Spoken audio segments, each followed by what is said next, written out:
Si tu ne contrôles pas ton temps, c'est que quelqu'un d'autre le fait déjà à ta place. Dans les prochaines minutes qui vont suivre, tu vas comprendre pourquoi la plupart des gens passent à côté de leur vie.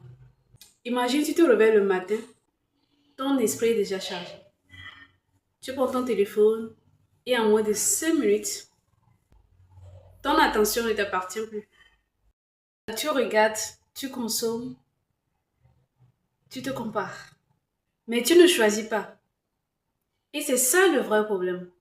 Pas par ton manque d'intention ou par ton manque de motivation. Non, rien de tout cela. Mais parce que ton attention est constamment capturée.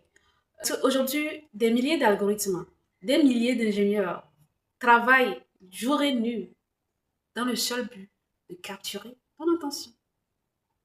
Je suis développeur d'applications, je suis ingénieur logiciel, donc je sais ce côté-là. C'est assez clair et net. Les algorithmes, les réseaux sociaux sont conçus pour ça. Voler votre attention, voler votre temps. Euh, Si ce temps était en échange d'un contenu édifiant, Dieu merci. Mais juste pour du n'importe quoi, attention. C'est là que ça vous traîne vers la dérive. Ton intention vaut ta vie. Parce que là où va ta vie, va ton intention. Ce que tu suis sur les réseaux sociaux ont un impact direct sur ton avenir de façon indirectement, même sans t'en rendre compte, tu es en train de devenir exactement comme eux. Leur manière de réfléchir, leur manière de voir les choses, leur manière d'aborder les choses, même peut-être même parfois leur manière de s'habiller. Et si par malheur, vous apprenez à des personnes qu'il ne faut pas, ça devient autre chose. La plupart des gens passent vraiment à côté de cela. Ils pensent que voilà, bon, ce sont les décisions les plus importantes, les grosses décisions qui changent leur vie, alors que non. Les grosses décisions, bon, c'est rien du tout. Vous pouvez prendre une décision aujourd'hui, mais juste à cause de vos petits comportements, vos petites habitudes, vous allez passer à côté de ça. Par exemple, quelqu'un qui choisit de faire un tel domaine à l'université. Oui, c'est une décision que tu as prise. Très bien, bravo. Mais est-ce que tes petites habitudes font partie vont t'amener à atteindre ton but? Si ce n'est pas le cas, c'est que tu as échoué d'avance. Il ne suffit pas juste de choisir pour choisir. Choisir, mais est-ce que tu vas pouvoir y arriver? Est-ce que tes habitudes vont te permettre d'y arriver? Non. Alors, le choix n'était juste qu'une perte de temps, en fait. Tant que vous n'êtes pas prêt à contrôler vos petites habitudes, tant que vous n'êtes pas prêt à vous en rendre compte que chaque instant, chaque seconde de ce que vous faites a un impact immédiat sur tout le reste.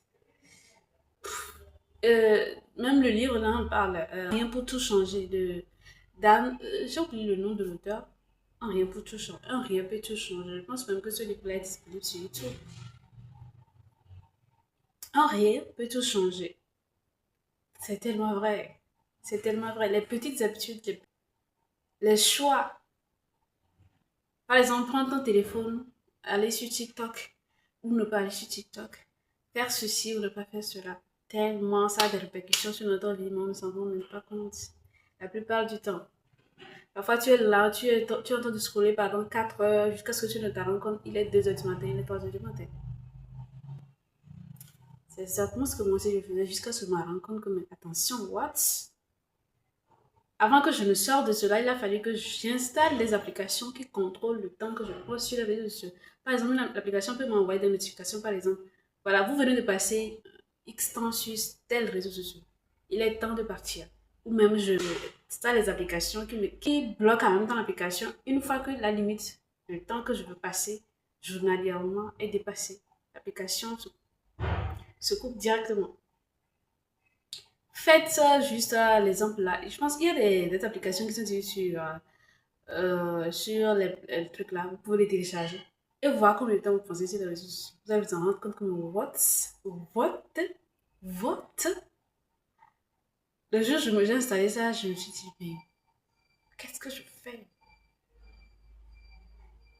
Qu'est-ce que je fais? C'est ce jour-là, je me suis rendu compte, mais attention, attention, attention, attention. Tous ces moments-là construisent une direction pour votre vie, lentement, silencieusement. Donc, il est temps que vous posez la question. Qui contrôle ton attention? Est-ce que c'est toi-même ou tu les donnes aux gens gratuitement? À tous ceux qui le sollicitent. Parce que reprendre ton attention, ce n'est pas juste un concept, c'est une décision. Et aussi un entraînement. Parce qu'au début, ce sera très difficile de couper votre attention. Au début, ce sera très difficile de réduire le temps que vous passez sur les réseaux sociaux. Mais avec l'entraînement, avec du temps, si vous êtes conscient, si vous arrivez à vous dire non, non, un peu, un peu, un peu, un peu. Comme je l'avais dit, le moyen qui m'a aidé moi à le faire, ce sont les applications qui sont sur, que ce soit les Play Store et dans les App Store là, qui permettent de signaler le nombre de temps que vous passez sur les logiciels, n'importe quel logiciel, que ce soit sur les logiciels, par l'application est capable de détecter le nombre de temps et vous signaler que voilà, vous venez de passer tel temps. C'est difficile de réduire ce temps-là, de réduire l'attention que vous donnez aux autres pour se concentrer sur votre vie, sur vos projets. Mais plus vous vous tenez, au fur et à mesure, vous allez prendre que vous avez repris contrôle de votre attention, repris contrôle de votre temps. Parce que chaque attention est un vote. Un vote vers la personne que tu veux devenir ou un vote pour devenir le clone de quelqu'un d'autre. À vous de choisir.